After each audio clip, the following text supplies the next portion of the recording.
Equivalent mass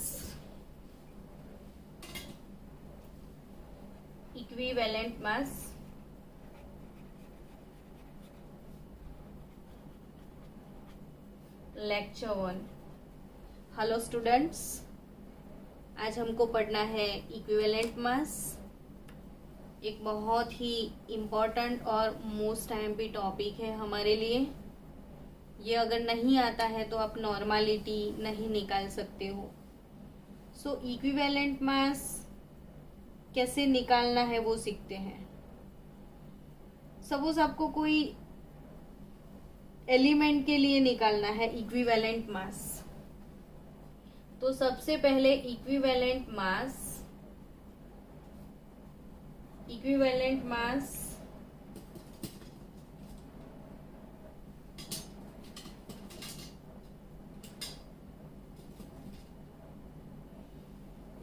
mass of an element. तो कोई element का इक्विवेलेंट मास आप कैसे निकालोगे? तो उसके लिए एटॉमिक मास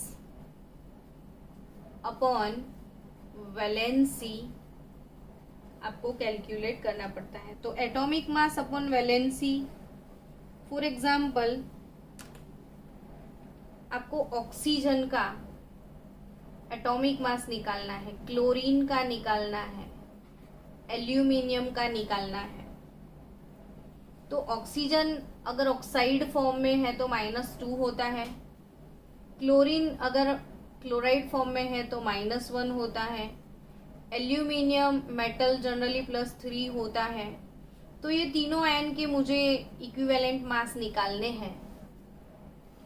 तो इक्विवेलेंट मास ऑफ ऑक्साइड कैसे निकालोगे? तो ये रहा formula, atomic mass upon valency. Oxygen का एटॉमिक मास 16 है, वैलेंसी उसका 2 है, तो इक्विवेलेंट मास 8 होगा। क्लोरीन का इक्विवेलेंट मास कैसे निकालोगे? क्लोराइड का, तो क्लोराइड का एटॉमिक मास रहता है 35.5 अपॉन वैलेंसी 1, तो उसका इक्विवेलेंट मास अगेन 35.5 ग्राम पर इक्विवेलेंट, इसका यूनिट होता है ग्राम पर इक्विवेलेंट। एल्यूमिनियम का इक्विवेलेंट मास कितना होगा?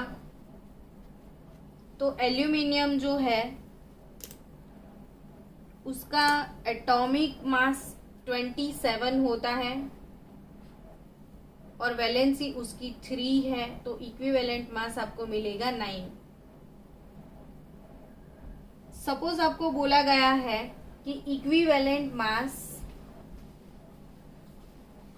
Of copper in copper oxide and equivalent mass of copper in cuprous oxide। मेरे पास यहाँ पे कॉपर के 2 ऑक्साइड हैं। एक ये है कॉपर ऑक्साइड, दोनों ही कॉपर ऑक्साइड है, लेकिन यहाँ पे वैलेंसी अलग अलग है। CuO में आप देखो तो कॉपर का वैलेंसी फैक्टर 2 होता है और क्यूप्रस ऑक्साइड में कॉपर का वैलेंसी फैक्टर आपको 1 मिलेगा। यहाँ पे कॉपर 2 ऑक्साइड है, ये कॉपर 1 ऑक्साइड है। तो इसका इक्विवेलेंट मास, ये वाले कंपाउंड में कॉपर का इक्विवेलेंट मास कैसे निकालोगे? तो कॉपर का एटॉमिक मास होता है 63.5 और वैलेंसी डिवाइडेड बाय 2 करोगे तो 31.8 ग्राम आपको कॉपर का इक्विवेलेंट मास मिलेगा। और यहाँ पे इक्विवेलेंट मास इन क्यूप्रस ऑक्साइड, तो आप समझ सकते हो कि 63.5 इसका वैलेंसी फैक्टर सिर्फ 1 है, तो यहाँ पे इसका इक्विवेलेंट मास 63.5 है। सो इक्विवेलेंट मास डिपेंड करता है वैलेंसी पे। जैसा जैसा कंपाउंड वैसा वैसा इक्विवेलेंट मास, जिस कंपाउंड में जितना वैलेंसी है उसके हिसाब से आपका इक्विवेलेंट मास निकलता है। चलो next, equivalent mass of an ion. चलो कोई आयन के लिए आपको इक्विवेलेंट मास निकालना है। सपोज आपके पास equivalent mass of an ion, ये आयन के ही मैंने निकाले थे, तो equivalent mass of an ion निकालना है। तो अगेन कौन सा फॉर्मूला हम यूज करेंगे? तो formal mass of the ion, formal mass of that ion, atomic, ये एटॉमिक, यहाँ पे एटॉमिक मास होगा। अगर कोई बड़ा सा आयन है तो फॉर्मल मास लिखते हैं उसका हम, तो फॉर्मल मास अपॉन वैलेंसी करना होता है। फॉर एग्जाम्पल मुझे कार्बोनेट CO3-2 का इक्विवेलेंट मास निकालना है, तो मैं CO3-2 का इक्विवेलेंट मास कैसे निकालूंगी? तो CO3-2 उसका फॉर्मल मास क्या होता है? फॉर्मल मास मतलब कार्बन के लिए 12 और ऑक्सीजन के लिए 16, तो 12 plus 3 into 16 upon valency factor carbonate का 2 है, तो 60, 48 और 12 60, यहाँ पे माइनस नहीं लिखना होता है, वैलेंसी 2, तो ये 48 60/2। तो कार्बोनेट के लिए फॉर्मल मास 30 ग्राम पर इक्विवेलेंट हो जाएगा। तो यहाँ पे कोई आयन का फॉर्मल मास कैसे निकालते हैं, सॉरी इक्विवेलेंट मास, तो फॉर्मल मास अपॉन वैलेंसी से। फिर अगर आपके पास एसिड की बात करते हैं, चलो हमको तो ज्यादातर यहाँ पे एसिड और बेस के मोलर मास निकालने पड़ेंगे। तो इक्विवेलेंट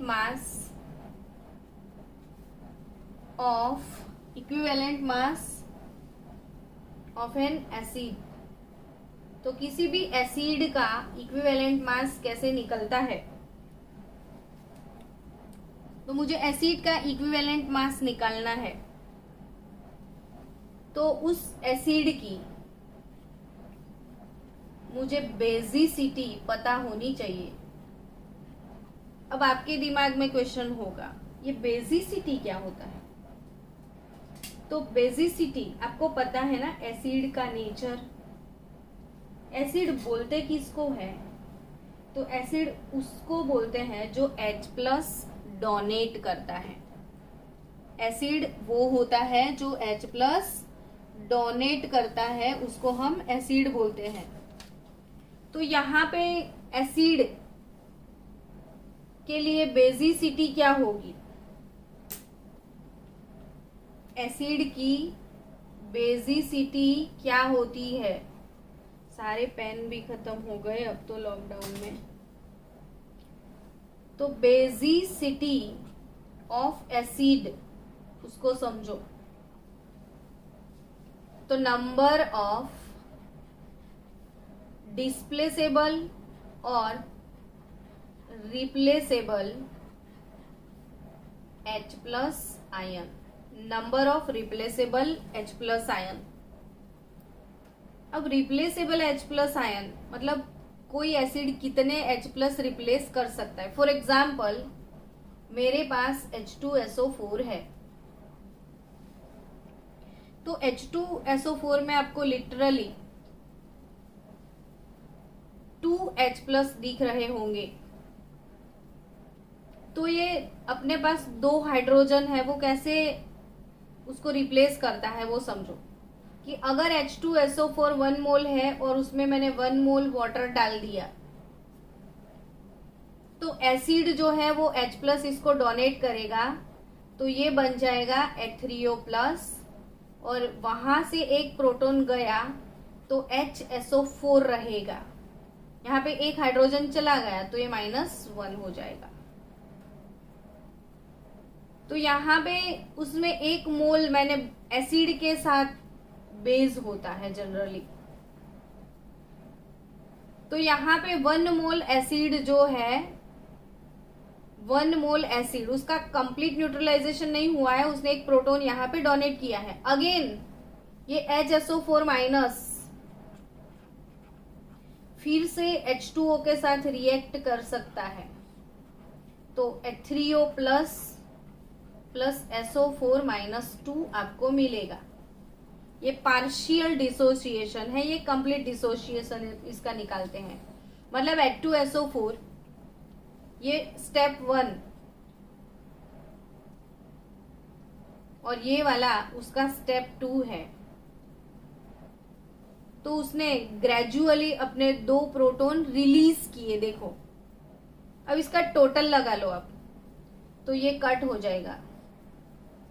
अब आप ऐसा कह सकते हो कि H2SO4 plus H2O plus H2O, 2H2O gives H3O plus H3O, 2H3O plus SO4 minus 2। तो यहाँ पे 1 mole acid completely neutralized by 2 moles of base। 1 mole acid के लिए जनरली एसिड बेस से न्यूट्रलाइज होता है, बेस एसिड से न्यूट्रलाइज होता है। एसिड को बेस चाहिए, बेस को एसिड चाहिए। तो ये जो अपना 1 मोल एसिड है, 1 मोल के लिए हमको 2 मोल बेस की जरूरत पड़ी। 1 मोल एसिड रिक्वायर्स 2 मोल बेस। या सीधा सीधा आप ऐसा बोल सकते हो कि H2SO4 में 2 प्रोटॉन है और उसने 2 प्रोटॉन मतलब H प्लस, यहां पे उसने 2H प्लस डोनेट किए। तो जो जितने H प्लस डोनेट कर सकता है उसको हम बेसिसिटी बोलते हैं। तो यहाँ पे H2SO4 जो है उसमें number of displaceable H plus ion 2 है, इसीलिए H2SO4 की बेसिसिटी जो है वो 2 है। So we can say here sulphuric acid is a dibasic acid. Sulphuric acid is a dibasic acid, उसकी बेसिसिटी 2 है, इसीलिए H2SO4 को हम डाइबेसिक एसिड बोलते हैं। अब मुझे H2SO4 का इक्विवेलेंट मास निकालना है। तो इक्विवेलेंट मास कैसे निकालोगे आप? तो molar mass upon basicity. Equivalent mass of N acid is equal to molecular mass upon basicity।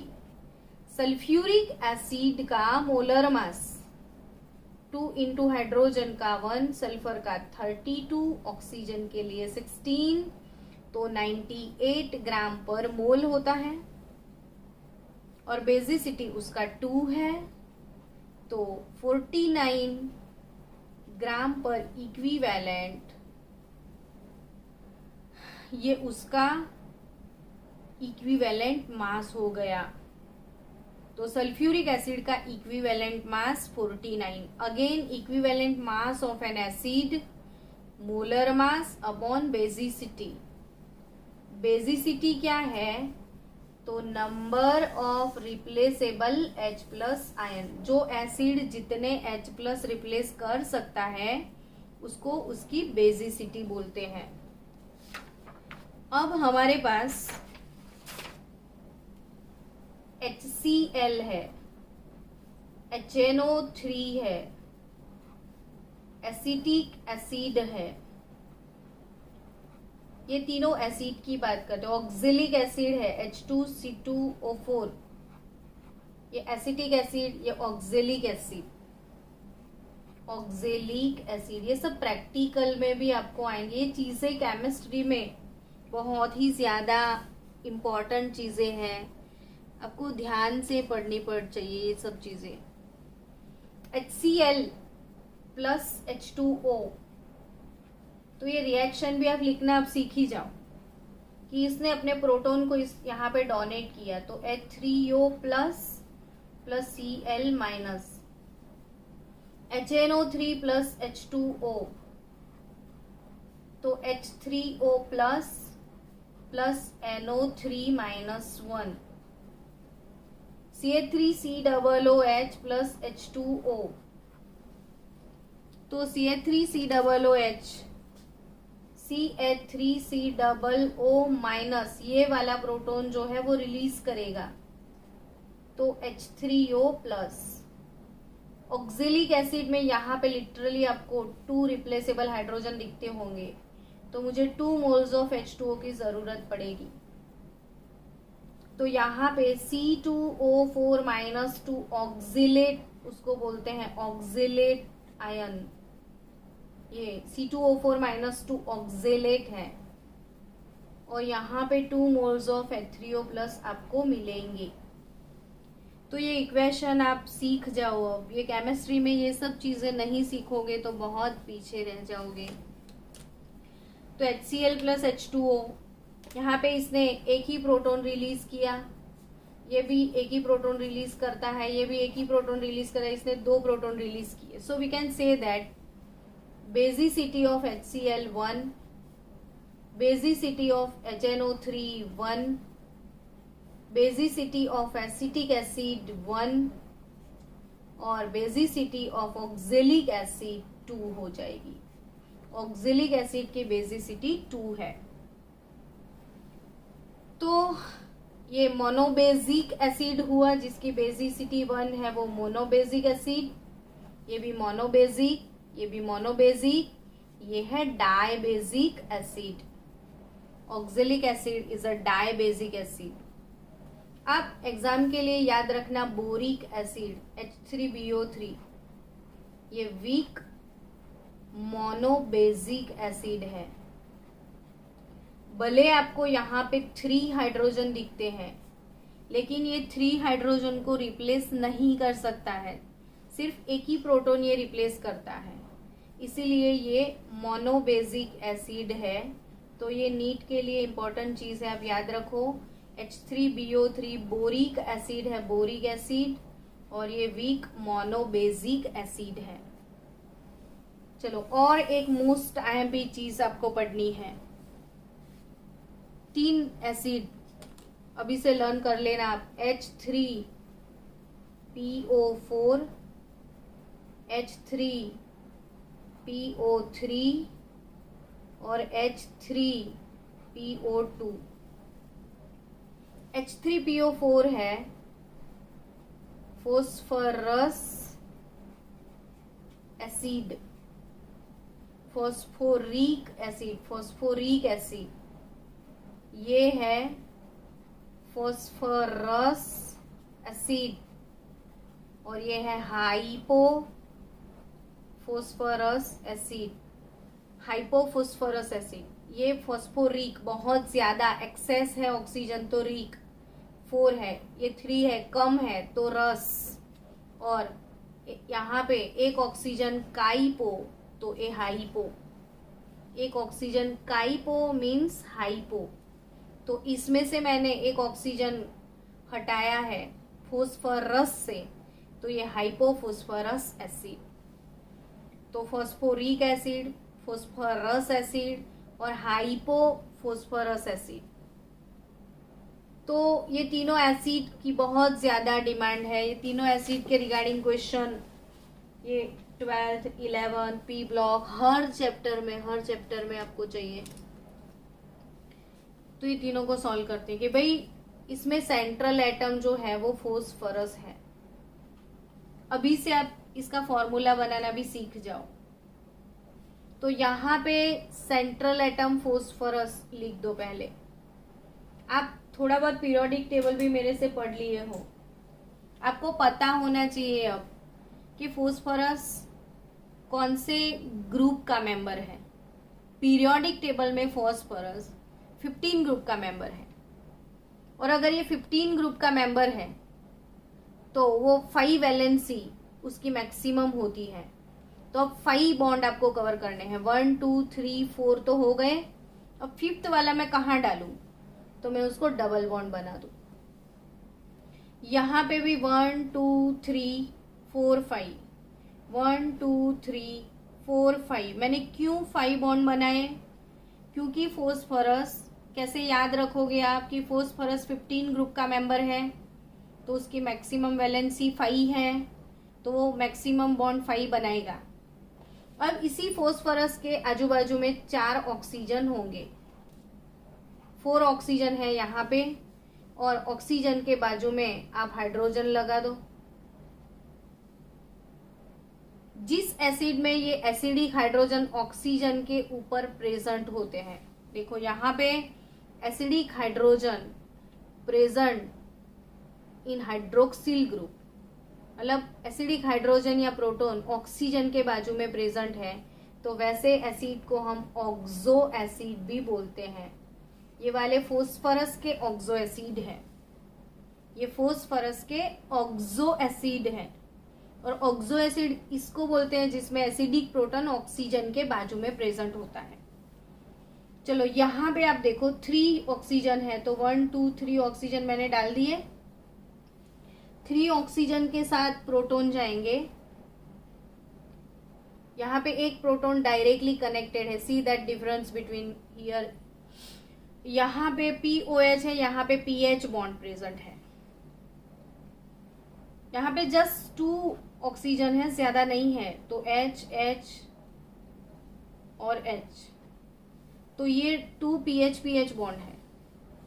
अब समझो आप, ये चीज बहुत ज्यादा इंपॉर्टेंट है, आप वीडियो को रिवाइज करके भी बार बार देखना कि ये जो बॉन्ड है यहाँ पे तीनों हाइड्रोजन ऑक्सीजन पे प्रेजेंट है, तो तीनों हाइड्रोजन रिप्लेसेबल है, सो ये ट्राइबेजिक एसिड है, ट्राइबेजिक एसिड। तो equivalent mass molar mass bye 3 हो जाएगा। इसके लिए ये जस्ट 2 प्रोटॉन रिप्लेसेबल है, ये पीएच बॉन्ड ब्रेक नहीं होगा क्योंकि फोस्फरस और हाइड्रोजन दोनों का इलेक्ट्रोनेगेटिविटी ऑलमोस्ट सेम है, तो ये बॉन्ड रिलीज नहीं होंगे, सिर्फ यहां से 2 प्रोटॉन रिलीज होते हैं, तो ये डाइबेजिक एसिड है। Equivalent mass molar mass by 2 रहेगा इसके लिए, और यहाँ पे एक की प्रोटॉन रिप्लेसेबल है, सो ये मोनोबेजिक एसिड है। Monobasic acid equivalent mass molar mass by 1। तो ये तीनों एसिड आपके हॉट फेवरेट एसिड होने ही चाहिए, ये काफी इंपॉर्टेंट है। फॉस्फोरिक एसिड, फॉस्फरस एसिड और हाइपोफॉस्फरस एसिड, ये वाले एसिड को फॉस्फोनिक एसिड भी बोलते हैं, फॉस्फोनिक एसिड। और ये वाला एसिड फॉस्फिनिक एसिड, फॉस्फिनिक, और ये फॉस्फोनिक एसिड है।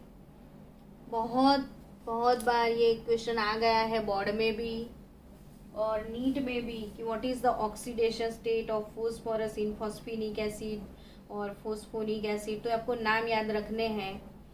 इक्विवेलेंट ये रेडॉक्स में भी बार बार आएंगे, पी ब्लॉक में भी आने वाले हैं बहुत बार, लेकिन जब हम इक्विवेलेंट मास का फंडा पढ़ते हैं तो इनको याद रखना जरूरी है, क्योंकि यहाँ पे 3 हाइड्रोजन दिखते हैं, यहाँ पे 3 दिखते हैं, यहाँ पे 3 दिखते हैं, तो स्टूडेंट को तो 3 हाइड्रोजन दिखे 3 लगा देंगे, नहीं। फॉस्फोरिक में 3, ये ट्राइबेजिक है, डाइबेजिक है, ये मोनोबेजिक है। तो once again what is the equivalent mass of acid? तो इक्विवेलेंट मास ऑफ एसिड मतलब एटॉमिक मास और molecular mass, molar mass upon basicity. अब आपको बेस के लिए इक्विवेलेंट मास कैलकुलेट करना है, तो बेस के लिए एसिडिटी होना चाहिए, तो बेस के लिए equivalent mass of base,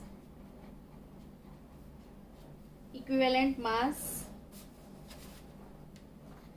of a base is equal to molecular mass upon acidity. Base के लिए एसिडिटी होता है, तो ये एसिडिटी क्या होता है? तो number of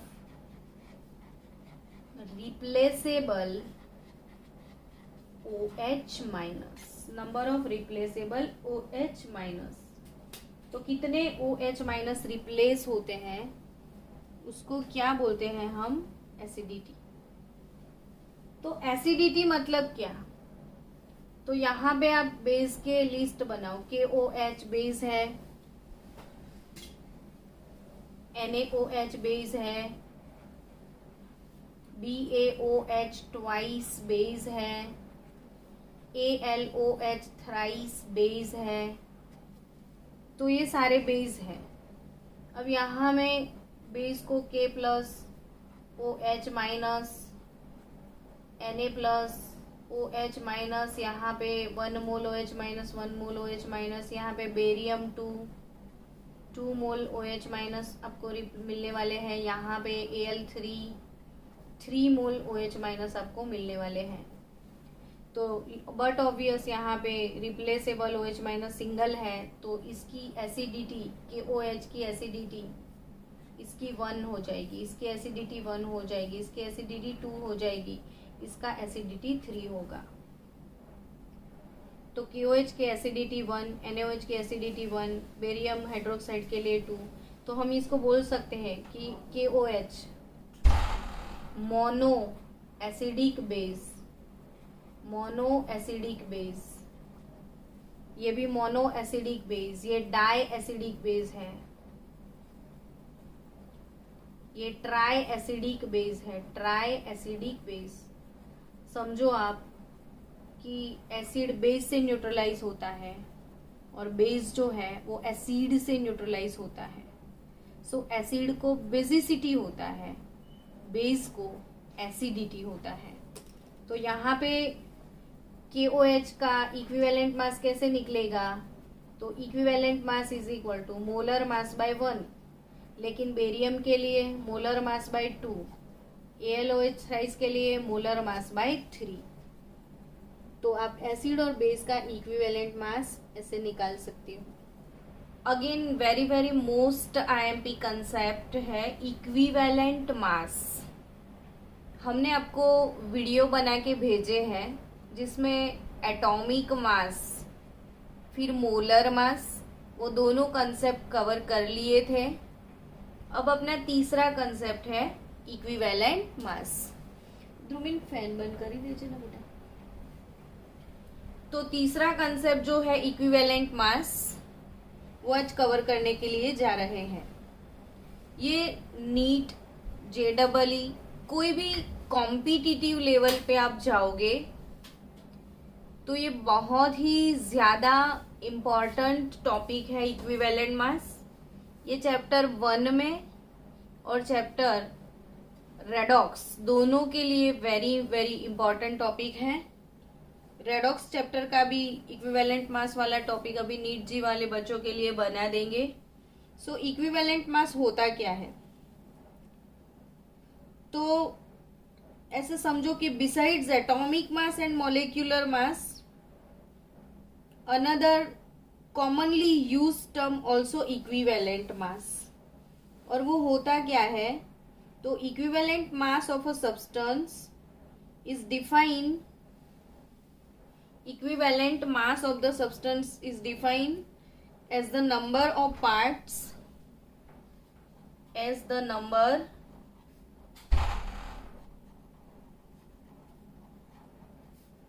of parts,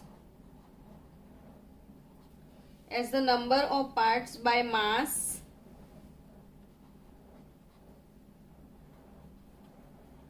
number of parts by mass of that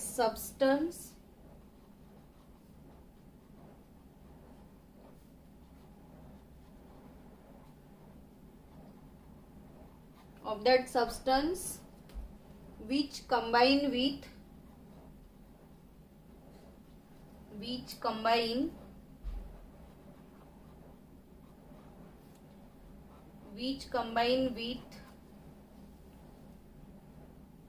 or displace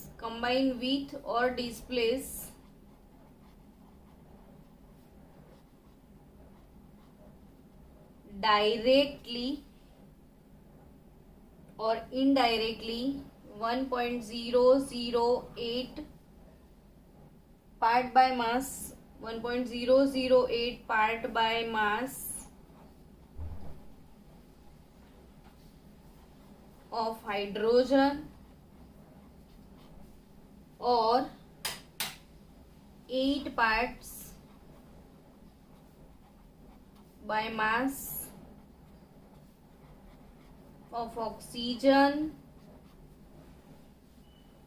और 35.5 parts by mass of chlorine.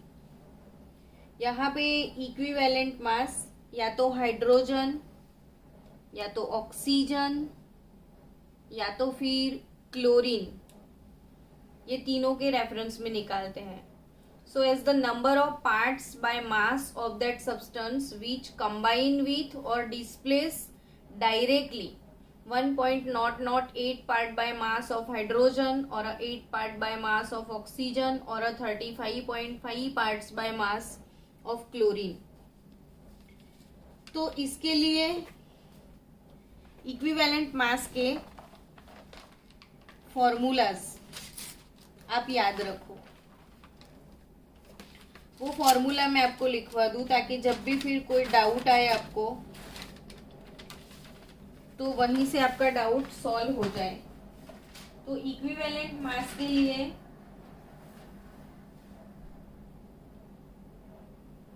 Formula है equivalent mass of metal in metal hydride, equivalent mass of metal, equivalent mass of metal is mass of metal upon mass of hydrogen produced। कितना hydrogen gas उसने produce किया। Equivalent mass calculate करने की जो techniques है उस technique में जो भी कंपाउंड है वो हाइड्रोजन गैस प्रोड्यूस करेगा, तो वो प्रोड्यूस हाइड्रोजन गैस जो भी है उसका मेजरमेंट होता है। मेजरमेंट होने के बाद ये फॉर्मूला अप्लाई करते हैं कि कैसे मेटल का इक्विवेलेंट मास निकालते हैं। तो mass of metal upon mass of hydrogen produced into 1.008, या तो same formula equivalent mass of metal, अगर आपने हाइड्रोजन वाला मेथड यूज नहीं किया है, ऑक्सीजन लिया है तो मेटल का ऑक्साइड है, तो कैसे फॉर्मूला यूज करते हैं। तो mass of metal upon mass of oxygen, mass of metal upon mass of oxygen into 8 होता है। और अगर मेटल ऑक्साइड नहीं लिया है और मेटल का क्लोराइड लिया है आपने, तो मेटल क्लोराइड के लिए फॉर्मूला होगा mass of metal upon mass of chlorine into 35.5। तो यहाँ पे आप ये तीनों फॉर्मूला याद रखो। ये जो टॉपिक है वो नीट जी का टॉपिक है।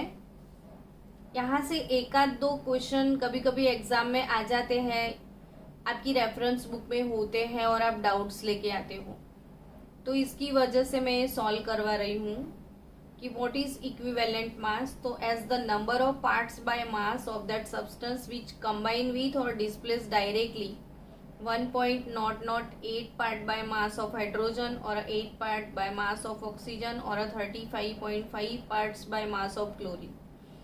अभी आपको ऐसा फील हो रहा होगा कि कुछ ज्यादा समझ में नहीं आ रहा है, तो एक दो क्वेश्चन करेंगे ना तो समझ में आ जाएगा। लेकिन ये तीन फॉर्मूला है कि इक्विवेलेंट मास ऑफ मेटल आपको निकालना है, तो mass of metal upon mass of hydrogen produced into 1.008, या तो mass of metal upon mass of oxygen into 8, या तो mass of metal upon mass of chlorine into 35.5। अभी कोई ऐसा एक आध क्वेश्चन सॉल्व करते हैं। चलो कि अगर कोई क्वेश्चन है हमारे पास इक्विवेलेंट मास के लिए, तो एक क्वेश्चन सॉल्व करेंगे तो जल्दी समझ में आ जाएगा। हमारे पास एक क्वेश्चन है, इन मेटल ऑक्साइड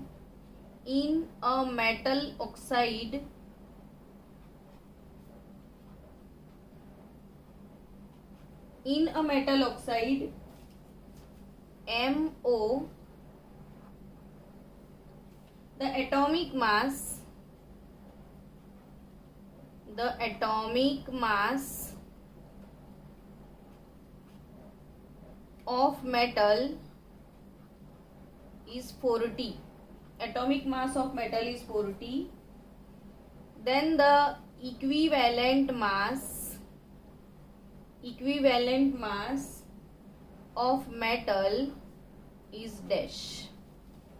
चलो ये क्वेश्चन है, आप नोटबुक में क्वेश्चन भी लिखना ताकि आपको समझ में आए कि इन मेटल ऑक्साइड, हमारे पास एक मेटल ऑक्साइड है जिसमें the atomic mass of metal is 40। तो मेटल का एटॉमिक मास 40 है, तो उसका इक्विवेलेंट मास कितना होगा। अब यहाँ पे मेटल ऑक्साइड है ना, तो ये ऑक्सीजन वाला फॉर्मूला हम यूज कर लेते हैं।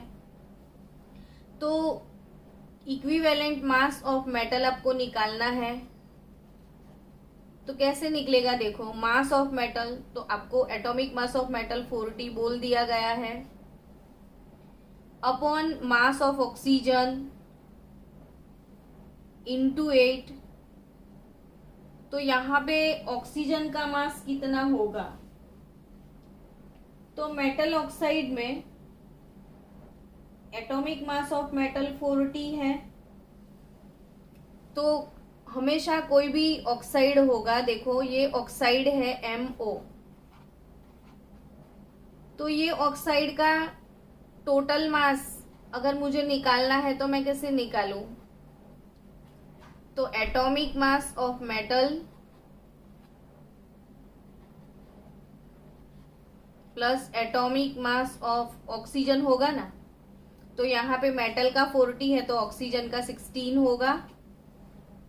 MO टाइप का ऑक्साइड है, मेटल का ऑक्सीजन एटॉमिक मास यहाँ पे 40 है, तो ऑक्सीजन का कितना होगा, मास ऑफ ऑक्सीजन 16 इंटू 8, तो 8 इंटू 2, तो यहाँ पे इक्विवेलेंट मास आपको मिल जाएगा 20। क्वेश्चन समझ में आया। तो ऐसे मेटल ऑक्साइड के क्वेश्चंस जनरली आते हैं कि भाई in a metal oxide the atomic mass of metal is 14, then the equivalent mass of metal is dash। तो ये फॉर्मूला अप्लाई कर सकते हो कि भाई mass of metal upon mass of oxygen into 8। अगर मुझे फॉर्मूला से नहीं सॉल्व करना है, सीधा MO लिखा हुआ है, मुझे फॉर्मूला से नहीं जाना है, तो मैं कैसे सॉल्व करूं ये वाले क्वेश्चन को। तो सबसे पहले equivalent mass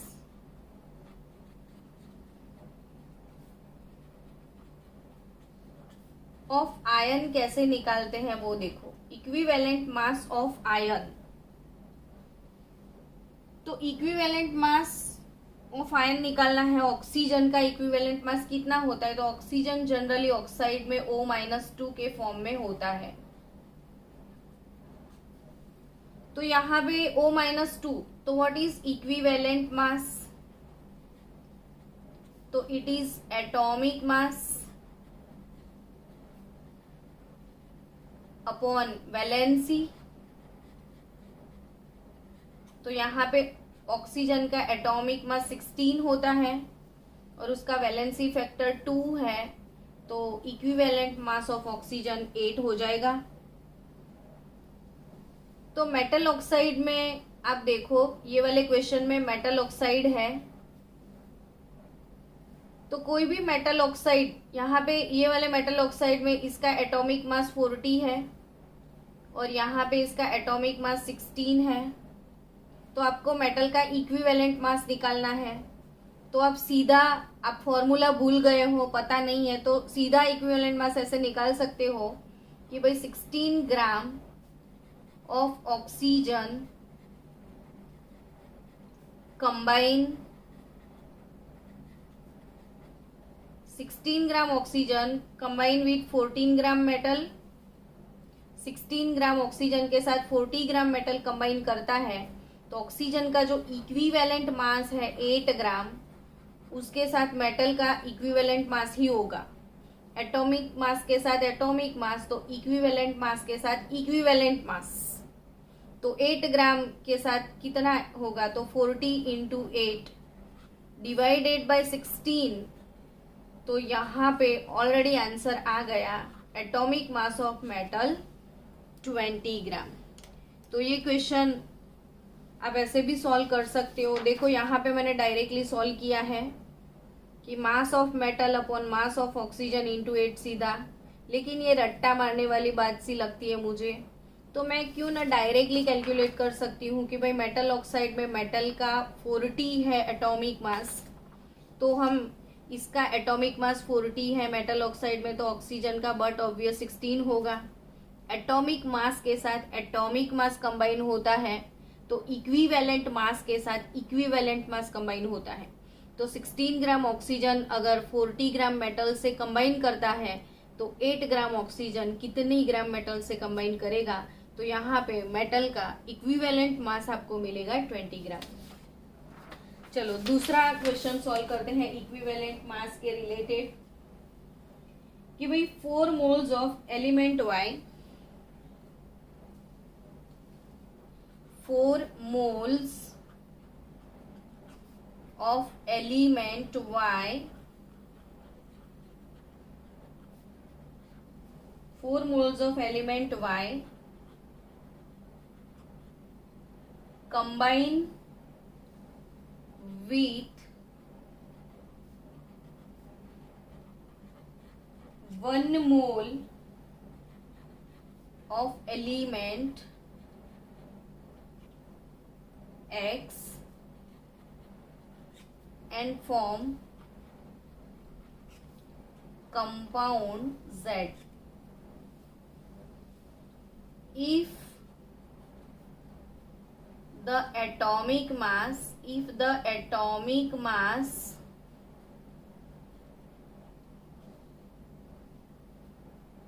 of Y and X are 12 and 35.5, then what will be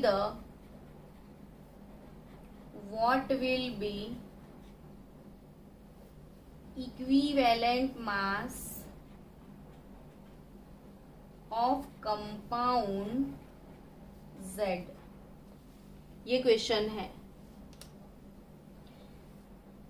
ऐसे क्वेश्चन को कैसे करेक्ट कर सकते हो आप, वो समझो कि भाई 4 moles of element Y combine with 1 mole of element X, तो जो X है उसका 1 मोल है, Y है उसका 4 मोल्स है, तो कंपाउंड Z जो है क्या बनेगा, X Y 4 बनेगा। तो 4 mole element Y combine with 1 mole of element X, तो Z is equal to XY4। If the atomic mass of Y and X are, तो X एंड Y का एटॉमिक मास आपको दिया गया है, तो इससे बट ऑब्वियस है आपको मोलर मास मिल जाएगा। तो molar mass of compound Z क्या होगा, तो atomic mass of X plus 4 into bracket atomic mass of Y। तो एटॉमिक मास ऑफ X 35.5 और Y का है 12, तो 12 इंटू 35.5, रुको एक minute, if the atomic mass of Y का 12 एंड X का 35.5, क्वेश्चन कुछ रॉन्ग है यहाँ पे, Y एंड X नहीं, X एंड Y होना चाहिए, ये रॉन्ग क्वेश्चन है। अब करेक्शन कर लो। x का 35.5 इंटू 4 प्लस 12, तो टोटल एटॉमिक मास मिलेगा 154। मतलब यहाँ पे x का है 12 और y का है 35.5, तो मोलर मास मिलेगा 154। अभी किसी भी कंपाउंड का आपको इक्विवेलेंट मास चाहिए, तो इक्विवेलेंट मास कैसे निकलता है, तो मोलर मास अपॉन वैलेंसी। तो यहाँ पे मोलर मास 154 है, तो XY4 का वैलेंसी क्या होगा, तो बट ऑब्वियस है कि ये कंपाउंड ऐसे ही होगा, X+4 और Y-1, तो इसका 4, इसका 1, तो XY4 ऐसे बनेगा ना। तो यहाँ पे आप X+4 और 4 मोल्स ऑफ Y-1 लिख सकते हो। ये वाले कंपाउंड के लिए आप क्या लिख सकते हो, X mole of +4 and 4 moles of Y-। तो यहाँ पे +4 -4, तो दोनों का वैलेंसी फैक्टर 4 हुआ, तो 154/4, तो equivalent mass is 38.5 here. Next question की सोचते हैं। चलो, अगर कोई क्वेश्चन आपको ऐसे दिया है,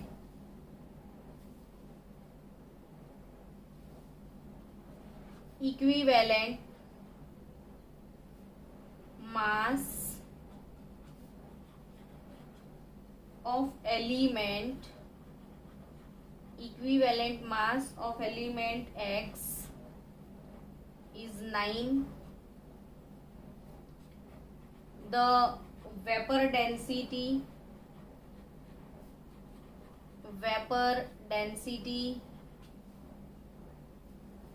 of its chloride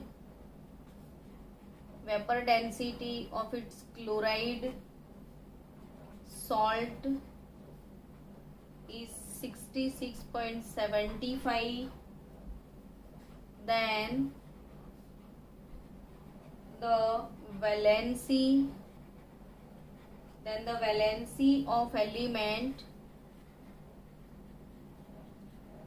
X is dash. Equivalent mass of X is 9. The vapor density of its chloride salt is 66.75. Then the valency of element X is dash. तो यहाँ पे आपको X की वैलेंसी निकालनी है। तो आपको एक चीज पता है कि वेपर डेंसिटी को मोलर मास के साथ कोई रिलेशन है। तो यहाँ पे हमको पता है कि व्हाट इज मॉलिक्यूलर मास। तो molecular mass is equal to twice of vapour density, ये चीज पढ़ाई हुई है। तो molecular mass is equal to 2 into vapour density, तो 2 and vapour density here 66.75. So what is equivalent mass, तो इट इज 133.50। तो हमारे पास मोलर मास आ गया। अब हमको पता है कि इक्विवेलेंट मास क्या होता है। इक्विवेलेंट मास क्या होता है, तो equivalent mass is nothing but molar mass upon valency होता है कि नहीं। तो equivalent mass is nothing but molar mass upon valency. तो वैलेंसी क्या होगी, तो molar mass upon equivalent mass. यहाँ पे आपके पास मोलर मास 133.50 आ गया है। Equivalent mass of element X वो ऑलरेडी हमको दे दिया गया है। तो हमारे पास उसकी क्लोराइड की, तो एलिमेंट X का जो भी है क्लोराइड है, तो यहाँ पे chloride salt of element X दिया गया है, मतलब X प्लस क्लोरीन होगा इसमें, तो उसका इक्विवेलेंट मास क्या होगा? तो equivalent mass of X is 9, तो इक्विवेलेंट मास के साथ हमेशा इक्विवेलेंट मास कंबाइन होता है, तो X का इक्विवेलेंट मास 9 है। क्लोरीन का इक्विवेलेंट मास हमको पता है 35.5 है, तो दोनों का कुल मिला के equivalent mass of that chloride is nothing but 44.5 हो गया। यहाँ पे हमने निकाल दिया मोलर मास। मोलर मास कैसे निकाला? 2 इंटू वेपर डेंसिटी, तो मोलर मास मिल गया। फिर इक्विवेलेंट मास X का है 9 और X का जो क्लोराइड है तो क्लोरीन का 35.5, तो HCl का इक्विवेलेंट मास 44.5 होगा। तो यहाँ पे 44.5 से उसको डिवाइड किया जाए तो आपको वैलेंसी मिलेगा 3। तो वैलेंसी निकालने के ऐसे क्वेश्चन भी आते हैं। क्लोरीन का तो फिक्स है ना वैलेंसी -1, तो बट ऑब्वियस X का वैलेंसी +3 होगा, तो कंपाउंड ये 3 ये 1, तो HCl3, ये X और ये Cl, तो HCl3 कंपाउंड होगा ये। तो ये हो गए इक्विवेलेंट मास के रिगार्डिंग थोड़े बहुत question. Equivalent mass, next equivalent mass of salt. इससे पहले हम लोगों ने सीख लिया इक्विवेलेंट मास ऑफ एसिड, तो molecular mass upon basicity of acid, equivalent mass of a base, molecular mass of acidity of base, then equivalent mass of salt क्या होता है। तो सॉल्ट के लिए इक्विवेलेंट मास निकालना है। अगर आपको सपोज आपके पास सॉल्ट है Al2SO4 थ्राइस, तो सॉल्ट का इक्विवेलेंट मास होता है मोलर मास अपॉन वैलेंसी। अब ये वाले सॉल्ट को आप सेपरेट कैसे कर सकते हो वो आपको आना चाहिए। आपको Al2SO4 थ्राइस कंपाउंड कभी बनाना है तो कैसे बनाते हो आप? तो Al2SO4 थ्राइस, Al का वैलेंसी है +3, सल्फेट का वैलेंसी होता है -2, एल्यूमिनियम का वैलेंसी +3 होता है, सल्फेट का वैलेंसी -2 होता है। तो यहाँ पे एल्यूमिनियम के लिए 3, सल्फेट के लिए 2, और दोनों का वैलेंसी इक्वल जब होता है तो फॉर्मूला बनता है। मतलब ये वाला जो +3 चार्ज है और यहाँ पे -2 चार्ज है। आपको पता है 3 और 2 को इक्वल कैसे बनाया जाए, तो 3 को 2 से मल्टीप्लाई कर दो, 2 को 3 से मल्टीप्लाई कर दो, तो यहाँ इसको मल्टीप्लाई कर दो, यहाँ इसको, मतलब Al2SO4 थ्राइस फॉर्मूला ऐसे बनता है। तो यहाँ पे टोटल चार्ज +6 और यहाँ पे टोटल चार्ज -6 होगा। तो ये कंपाउंड को सेपरेट कैसे कर सकते हैं? तो एक कॉमन चीज है, सबसे पहले अपने दिमाग में ये सोच लो कि पॉजिटिव रेडिकल एल्यूमिनियम है, नेगेटिव रेडिकल यहाँ पे सल्फेट है। पॉजिटिव जो सबसे आगे होता है, आयोनिक कंपाउंड में जो पहले लिखते हैं वो पॉजिटिव मतलब कैटायन होता है, बाद में लिखते हैं वो नेगेटिव मतलब एनायन होता है। यहाँ पे Al2SO4 थ्राइस में एल्यूमिनियम के लिए ये Al2, ये इसकी टोपी इसके सर, इसकी टोपी इसके सर, तो ये 3Al का होगा और 2 सल्फेट का होगा। चलो ये तो मैंने सेपरेट करके लिख दिया। अब ये वाला जो कंपाउंड है Al2O3, इसका इंटरप्रिटेशन ये होता है कि 1 मोल Al2SO4 thrice contains 2 moles of aluminium 3 moles of sulphate. यहाँ पे 2 मोल एल्यूमिनियम है और 3 मोल सल्फेट है, तो 2Al प्लस 3SO4 माइनस 2, तो वैलेंसी फैक्टर 3 इंटू 2 प्लस 6, यहाँ पे माइनस 6, तो इसका वैलेंसी हो गया 6। तो अगर आपको Al2SO4 थ्राइस का इक्विवेलेंट मास निकालना है तो मोलर मास बाय 6 होता है, तो मोलर मास अपॉन 6 से आपको मिलेगा इक्विवेलेंट मास। तो चलो इक्विवेलेंट मास कैसे निकालते हैं समझ में आ गया। तो इक्विवेलेंट मास निकालने के लिए molar mass bye valency Al2SO4 thrice का, अगर कोई दूसरा सॉल्ट है, आपके पास कोई सॉल्ट है, सपोज FeCl3 का सॉल्ट है, तो FeCl3 सॉल्ट को सेपरेट करो। सबसे पहले एनायन लिख दो कैटायन Fe और Cl, दो चीज है इसमें, ये 3 इसका होगा, ये 1 इसका होगा, तो ये +3 होगा, ये -1 होगा। अब प्रपोर्शन देखा जाए तो ये 1 मोल है, ये 3 मोल है। वैलेंसी देखो तो इसकी +3, इसकी -3, तो बट ऑब्वियस उसका equivalent mass molar mass upon valency, तो मोलर मास बाय 3 होगा।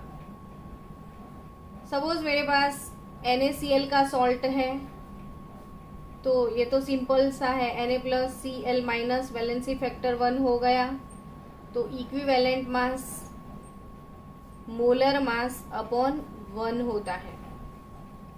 तो ये हो गया इक्विवेलेंट मास वाला फंडा। अब कोई ऑक्सीडाइजिंग या रिड्यूसिंग एजेंट होगा तो उसका हम एटॉमिक मास इक्विवेलेंट मास कैसे निकालते हैं वो सीखना है।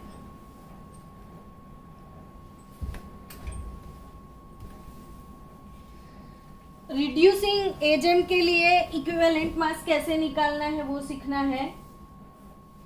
तो कोई रिड्यूसिंग एजेंट है हमारे पास, KMnO4 है सपोज, तो KMnO4 के लिए हम इक्विवेलेंट मास कैसे निकाल सकते हैं वो सीखते हैं। सबसे पहली चीज आज आपको ये सीखनी है, ऑक्सीडाइजिंग एजेंट होता क्या है। ऑक्सीडाइजिंग एजेंट क्या होता है, KMnO4 जो है वो स्ट्रॉन्ग ऑक्सीडाइजिंग एजेंट है। तो ऑक्सीडाइजिंग एजेंट वो होता है जो दूसरों को ऑक्सीडाइज करता है और खुद रिड्यूस हो जाता है। ऑक्सीडाइजिंग एजेंट क्या होता है, जो दूसरों को ऑक्सीडाइज करता है लेकिन वो खुद रिड्यूस होता है। तो यहाँ पे ऑक्सीडाइजिंग एजेंट KMnO4 ये एक इम्पॉर्टेंट कंपाउंड है जो नीट जी कॉम्पिटिटिव लेवल पे आपको बहुत अच्छी तरह से याद रखना है। KMnO4 एक ऐसा ऑक्सीडाइजिंग एजेंट है जो तीनों मीडियम में वर्क करता है। सपोज KMnO4 एसिडिक मीडियम में किसी के साथ रिएक्ट करता है, मतलब एसिड है और KMnO4 का रिएक्शन कोई अदर रिड्यूसिंग एजेंट के साथ हो रहा है, तो क्या चेंज आते हैं वो देखते हैं। तो KMnO4 में एक्टिव आयन है MnO4 माइनस, KMnO4 में एक्टिव आयन कौन है, MnO4 माइनस। तो एसिडिक मीडियम में आप याद रखो MnO4 माइनस Mn+2 में कन्वर्ट होता है। व्हाट इज एक्चुअल रिएक्शन, तो MnO4 minus 8H plus 5 moles of electron gives Mn+2 plus 4H2O। ये तो पूरा बैलेंस रिएक्शन है, लेकिन मुझे सिंपल से रिएक्शन से ही आपको सिखाना है कि भाई MnO4 माइनस जो है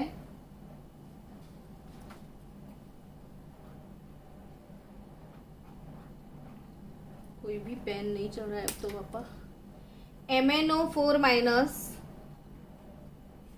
Mn+2 में कन्वर्ट होता है, मतलब MnO4 के MnO4 का रिएक्शन कोई भी अदर रिएजेंट के साथ एसिडिक मीडियम में होता है तो उसमें क्या चेंज आता है, तो एसिडिक मीडियम में MnO4 माइनस Mn+2 में कन्वर्ट हो जाता है। अब ऑनलाइन लेक्चर में मैंने आपको ऑक्सीडेशन स्टेट निकालना सिखाया था, यहाँ पे मैं फिर से सिखाऊंगी कि MnO4 माइनस में मैंगनीज का ऑक्सीडेशन स्टेट क्या है। तो मैं मैंगनीज के लिए X सपोज कर लूँ, 4 इंटू ब्रैकेट ऑक्सीजन का ऑक्सीडेशन स्टेट -2 है और टोटल चार्ज यहाँ पे -1 है, तो X -8 इज इक्वल टू -1, तो X इज +7। तो मैंगनीज में Mn का ऑक्सीडेशन स्टेट होता है +7 और Mn का ऑक्सीडेशन स्टेट यहाँ पे है +2। इसका मतलब कि यहाँ पे चार्ज जो है +7 से डिक्रीज हो के +2 हो गया, डिक्रीज बाय 5 आपको दिखता है। तो इसका मतलब क्या हुआ, तो यहाँ पे इसका मतलब ये होता है कि जो MnO4 माइनस है उसने 5 मोल इलेक्ट्रॉन गेन कर लिए हैं, तभी वो Mn+2 में कन्वर्ट हो गया। ऑक्सीडेशन स्टेट डिक्रीज हो गया, चार्ज पॉजिटिव चार्ज तब डिक्रीज होता है जब नेगेटिव चीजें गेन होती है।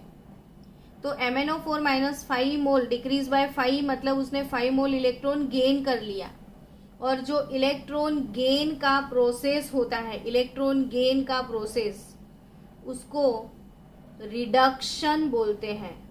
व्हाट इज कॉल्ड रिडक्शन, तो गेन ऑफ इलेक्ट्रॉन। ये ऑक्सीडाइजिंग एजेंट है जो खुद को रिड्यूस करता है। ऑक्सीडाइजिंग एजेंट दूसरे को ऑक्सीडाइज करेगा लेकिन अपने आप रिड्यूस होता है। तो यहाँ पे उसने 5 मोल इलेक्ट्रॉन गेन किया, तो what is the equivalent mass of KMnO4। Equivalent mass of KMnO4 क्या होगा, तो molar mass upon change in oxidation state, molar mass upon change in oxidation state, और number of moles of electron gain by reagent, कुछ भी बोल सकते हो आप। तो मैं सीधा बोल देती हूँ चेंज इन ऑक्सीडेशन स्टेट। तो यहाँ पे 5 डिक्रीज बाय 5 आया है, या 5 मोल इलेक्ट्रॉन इसने गेन कर लिए हैं। तो equivalent mass of KMnO4 molar mass upon change in oxidation state, तो m/5। सो KMnO4 का मोलर मास होता है 158। 5 से डिवाइड करो तो उसका इक्विवेलेंट मास मिलेगा आपको 31.6। आपको ये पक्के से याद रखना है कि KMnO4 एसिडिक मीडियम में भी वर्क करता है, बेसिक मीडियम में भी वर्क करता है, वीक बेसिक मीडियम में भी वर्क करता है, स्ट्रॉन्ग बेसिक में भी करता है, न्यूट्रल में भी वो वर्कआउट करता है। इसलिए वो बेस्ट ऑक्सीडाइजिंग एजेंट है। बहुत सारे ऑक्सीडाइजिंग एजेंट हैं लेकिन उसमें उसको बेस्ट इसीलिए तो बोलते हैं कि वो कोई भी मीडियम हो वर्कआउट कर लेता है। अगर KMnO4 सेकेंड थिंग पहले एसिडिक मीडियम में पढ़ा था, अब न्यूट्रल और अल्कलाइन मतलब बेसिक मीडियम, अल्कलाइन मतलब बेसिक, न्यूट्रल और वीक बेसिक मीडियम और अल्कलाइन मीडियम, वो उसमें MnO4 का रोल क्या होता है। तो MnO4 किसी के साथ रिएक्ट करता है तो वो प्रोडक्ट में हमको MnO2 देता है। प्रोडक्ट में क्या मिलता है, वहां पे न्यूट्रल मीडियम होता है तो MnO2 मिलता है। तो यहाँ पे ऑक्सीडेशन स्टेट Mn का +7 निकलता है। अब MnO2 में Mn का ऑक्सीडेशन स्टेट निकालो, तो X सपोज कर लो, 2 इंटू ब्रैकेट में ऑक्सीजन का oxidation 2 -2 is equal to overall charge कुछ भी नहीं है तो 0। ऑक्सीजन का ऑक्सीडेशन स्टेट -2 होता है ऑक्साइड में, तो x -4 इज 0। तो यहाँ पे मैंगनीज का ऑक्सीडेशन स्टेट +4 है। तो ये 7 से लेके 4 हो गया, मतलब डिक्रीज बाय 3 हुआ। तो इसका सीधा साधा मतलब ये होता है कि MnO4 यहाँ पे 3 मोल्स ऑफ इलेक्ट्रॉन गेन करता है और MnO2 में कन्वर्ट करता है। तो यहाँ पे 3 मोल इलेक्ट्रॉन गेन कर लिया, तो इक्विवेलेंट मास के MnO4 का न्यूट्रल और वीक बेसिक मीडियम में molar mass by change in oxidation state तो m/3 होता है। सो 158/3 करोगे आप तो आपको आंसर मिलेगा 52.66। चलो थर्ड, स्ट्रॉन्ग बेसिक मीडियम की बात की जाए तो अगर स्ट्रॉन्ग बेसिक मीडियम है, स्ट्रॉन्ग अल्कलाइन मीडियम है और स्ट्रॉन्ग बेसिक मीडियम है, तो MnO4 माइनस 2 में कन्वर्ट होता है। इसको हम पर मैंगेनेट आयन बोलते हैं। ये पर मैंगेनेट है और ये मैंगेनेट है, ये मैंगेनेट है, वो पर मैंगेनेट है। यहाँ पे पर मैंगेनेट में ऑक्सीडेशन स्टेट +7 है, आप यहाँ पे निकालोगे तो 6 मिलेगा। तो 7 to 6 डिक्रीज बाय 1 हो गया। यहाँ पे 1 मोल इलेक्ट्रॉन सिर्फ वो गेन करता है, तो equivalent mass molar mass by 1 होगा स्ट्रॉन्ग बेसिक मीडियम में। तो ये चीजें KMnO4 के लिए आप हमेशा याद रखो कि भाई KMnO4 in acidic medium molar mass bye 5 लेना पड़ेगा। ये चीजें आपको याद रखनी ही पड़ेगी, कोई ऑप्शन नहीं है। न्यूट्रल और अल्कलाइन मीडियम में वो m/3 और स्ट्रॉन्ग बेसिक मीडियम में m/1 होगा। लेकिन KMnO4 के जैसा और एक ऑक्सीडाइजिंग एजेंट है K2Cr2O7, जिसको बोलते हैं हम पोटेशियम डाइक्रोमेट। क्या बोलते हैं इसको? Potassium dichromate. ये सब चीजें आप अभी से लर्न कर लो। ये है पोटेशियम डाइक्रोमेट, और पोटेशियम डाइक्रोमेट जो है उसमें एक्टिव आयन ये डाइक्रोमेट आयन है Cr2O7-2, और ये सिर्फ एक ही मीडियम में वर्कआउट करता है, एसिडिक मीडियम में। ये तीनों मीडियम में वर्कआउट नहीं करता है, इसके लिए कंपलसरी एसिड चाहिए। तो डाइक्रोमेट एसिडिक मीडियम में Cr+3 में कन्वर्ट होता है। ये जो चेंज है ना, वो आपको बाय हार्ट करने होते हैं, आपको पता होना चाहिए कि ये डाइक्रोमेट है, वो Cr3 में जाएगा। तो यहाँ पे ऑक्सीडेशन स्टेट आप क्रोमियम का निकालो, तो क्रोमियम के लिए x सपोज कर लो, तो 2x 7 इंटू ब्रैकेट ऑक्सीजन का -2 और टोटल चार्ज -2 है ऊपर, तो 2x - 14 इज -2। सो यहाँ पे x इज इक्वल टू +6 निकल रहा है। पर ये x तो सिर्फ क्रोमियम के लिए सपोज किया था, तो आपके पास यहाँ पे एक नहीं दो क्रोमियम है, तो 2 मोल क्रोमियम के लिए 6 + 6 + 12 होंगे। तो यहाँ पे भी 2 इंटू 3, इसका ऑक्सीडेशन स्टेट 2 मोल क्रोमियम के लिए +6 होता है। यहाँ पे 2 मोल क्रोमियम है, तो यहाँ पे भी 2 लिखना पड़े। तो 12 से लेके 6, तो डिक्रीज बाय 6 है यहाँ पे, मतलब डाइक्रोमेट जो है वो 6 मोल इलेक्ट्रॉन गेन करता है। तो इसीलिए इसका equivalent mass molar mass by change in oxidation state, पक्के से याद रखो, ये सब चीजें 11 के लिए नहीं है, पूरे कॉम्पिटिटिव मार्केट के लिए है। तो डाइक्रोमेट का इक्विवेलेंट मास क्या होगा? मोलर मास बाय 6 होगा। अब आपको इक्विवेलेंट मास ऑक्जेलिक एसिड का भी याद रखना है, H2C2O4 इंटू 2H2O, इसको ऑक्जेलिक एसिड बोलते हैं। इसका रियल फॉर्मूला COOH, ये इसका स्ट्रक्चरल फॉर्मूला है। तो यहाँ सीधा हिसाब है कि ये यहाँ से H लूज कर सकता है, ये यहाँ से प्रोटॉन लूज कर सकता है, बट ऑब्वियस दिख रहा है कि ये डायबेजिक एसिड है। यहाँ पे नंबर ऑफ रिप्लेसेबल H 2 है। ऑक्जेलिक एसिड जो है H2C2O4 2CO2 प्रोड्यूस करता है रिएक्शन के आफ्टर। तो यहाँ पे ऑक्सीडेशन स्टेट के हिसाब से निकालो तो भी आपको 2 मोल मिलेंगे, और ऑक्सीडेशन के स्टेट के हिसाब से ना भी निकालो तो आपको समझ में आता है कि इसके पास 2 हाइड्रोजन है रिलीज करने के लिए। तो ये 2H प्लस 2 मोल इलेक्ट्रॉन, ये इसका पूरा बैलेंस इक्वेशन है। हम रेडॉक्स चैप्टर पढ़ने वाले हैं, अभी नहीं डरना मत, नहीं समझ में आता है तो, पर एक बार ये लेक्चर पूरा बन जाए तो यहाँ पे रेडॉक्स चैप्टर जब हम पढ़ाएंगे क्लास में तो और ज्यादा चीजें आपकी क्लियर हो सकती है। तो ऑक्जेलिक एसिड डायबेजिक एसिड है और ये CO2 में कन्वर्ट होता है। तो कार्बन का ऑक्सीडेशन स्टेट CO2 में कितना होता है, तो X सपोज करोगे तो 2 इंटू ब्रैकेट में ऑक्सीजन के लिए -2 तो +4 हो जाएगा। तो यहाँ पे 1 मोल कार्बन के लिए +4, लेकिन यहाँ पे 2 लगा हुआ है तो +8 हो जाएगा।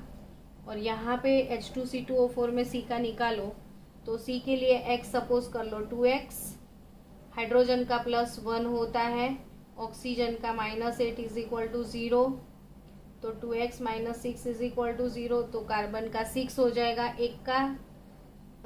कार्बन का +3 आएगा, लेकिन यहाँ पे 2 मोल कार्बन है तो +6, तो 6 to 8 डिक्रीज बाय 2।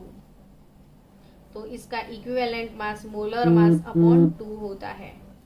तो ये रेडॉक्स में आपको जिनके ऑक्सीडेशन स्टेट याद रखने हैं मोस्ट प्रोबेबल, चलो मिलते हैं नेक्स्ट लेक्चर में। इतने इक्विवेलेंट मास आप याद रखना।